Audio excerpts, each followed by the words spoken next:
Russia স্পষ্ট ভাষায় জানিয়েছে তারা পোল্যান্ডে কোথাও আক্রমণের পরিকল্পনাই করেনি।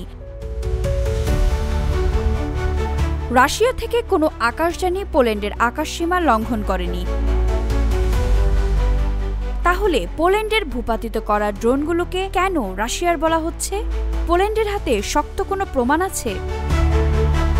এখানে ২০২২ সালের একটি ঘটনা মনে করা দরকার।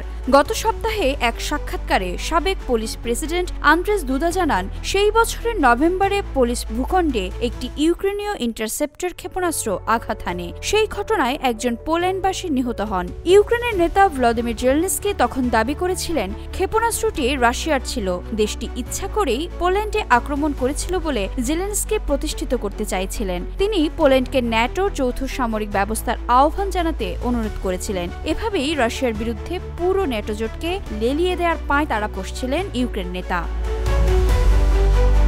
শুরু থেকেই ইউক্রেন সবাইকে যুদ্ধে টেনে আনার চেষ্টা করে আসছে, তা স্পষ্ট দেখতে পান দুদা। সংঘাত চালিয়ে যাওয়া ইউক্রেন ও রাশিয়া প্রতিবেশী দেশগুলোর সঙ্গে এমন পরিস্থিতি তৈরি হলেই তা থেকে লাভ তোলা ইউক্রেনীয় নেতৃত্বের অনেক দিনের স্বপ্ন বলে মন্তব্য করেছেন তিনি। কিন্তু এবারের পরিস্থিতি আগের চেয়ে বেশি অস্থির, কারণ রাশিয়ার বিরুদ্ধে ন্যাটো জোটের বেশ কিছু দেশকে ইউক্রেনের হাত ধরে চলতে দেখা যাচ্ছে বেশ অনেক দিন ধরেই। একাধিক পশ্চিমা কর্মকর্তা এরই মধ্যে রাশিয়ার বিরুদ্ধে উস্কানির অভিযোগ আনছেন। সংঘাতে জড়িয়ে থাকা রাশিয়া আর ইউক্রেন একে অপরের ভূখণ্ডে দূরপাল্লার ড্রোন এবং ক্ষেপণাস্ত্র হামলা চালানো অব্যাহত রেখেছে। এক্সট্রিম মশার কয়েল প্ল্যান্ট ফাইবার দিয়ে তৈরি, ডেঙ্গু, চিকুনগুনিয়া বাহি সহ যে কোনো মশার বিরুদ্ধে দেয় এক্সট্রিম সুরক্ষা। রাশিয়ান প্রতিরক্ষা মন্ত্রণালয় কি বলছে? 10 সেপ্টেম্বর রাশিয়ান বাহিনী পশ্চিম ইউক্রেনের বেশ কয়েকটি অস্ত্র তৈরির কারখানায় সফল আক্রমণ চালিয়েছে। ইউক্রেনের ওই অঞ্চলের সীমান্ত ঘেঁষেই পোল্যান্ড, কিন্তু ইউক্রেনে অভিযান চালাতে ব্যবহৃত রাশিয়ান ড্রোনগুলোর রেঞ্জ 700 কিলোমিটারেরও কম। রাশিয়ান সেনারা যে পোল্যান্ডের কোনো স্থাপনাকে লক্ষ্যবস্তু করেনি, এসব সেই কথাকেই সমর্থন করে। তবু দেশটি পোলিশ প্রতিরক্ষা মন্ত্রণালয়ের সঙ্গে ঘটনাটি নিয়ে কথা বলতে চাইছে।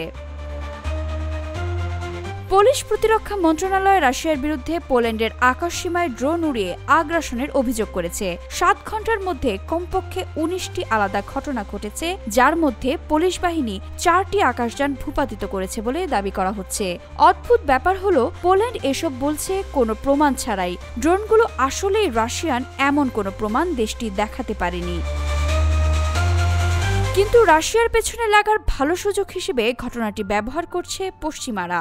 ইউরোপীয় কমিশনের সভাপতি আর্সেলা ভন ডার লেয়েন ঘটনাটিকে পোলিশ আকাশসীমায় বেপরোয়া এবং নজিরবিহীন লঙ্ঘন হিসেবে বর্ণনা করেছেন। তিনি পোল্যান্ডের প্রতি ইউরোপীয় ইউনিয়নের পূর্ণ সংহতি ঘোষণা করেছেন।